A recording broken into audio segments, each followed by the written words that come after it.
Hello and welcome to the Street Crime UK YouTube channel. Please don't forget to like, share, comment and subscribe. Today we look at a man who stabbed another man to death before leaving his body in a Walthamstow park has been jailed for a minimum of 30 years for the killing. He also received a further 22-year sentence for the attempted murder of another man and 1 year for possession of an offensive weapon to be served concurrently. Richard Michael Hand, 43, of Falmouth Way, Waltham Forest, was convicted of the murder of Yasar Musa, 37, after a 2-week trial at the Old Bailey. Mr. Hand was arrested after the 37-year-old Yasar's body was discovered in the undergrowth near a brook in St James's Park, Walthamstow, 5 days earlier. The attempted murder count, Mr. Hand was also convicted of an incident where he attacked another man with an axe. The court heard a post-mortem examination held after his body was found showed the official cause of Mr. Yasar's death to be a stab wound to the neck. An investigation was launched by homicide detectives from the Met's Specialist Crime Command. CCTV footage revealed he had travelled to Falmouth Way, the location of Mr. Hand's home address.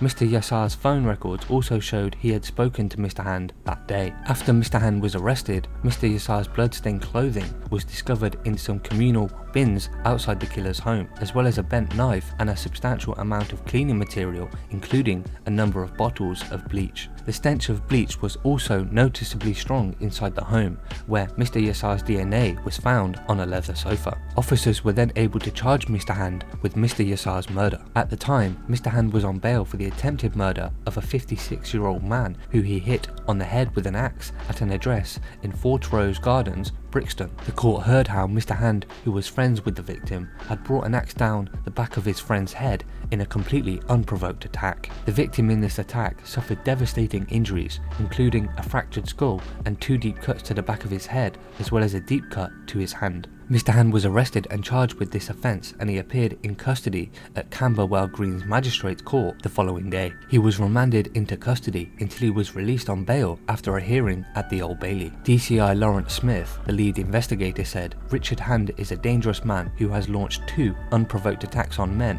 who thought they were his friends. I am glad he has now been brought to justice and will serve a significant portion of the rest of his life in jail." So what are your thoughts about Richard Michael Hand? Please share your thoughts in the comments below, and until next time, stay safe.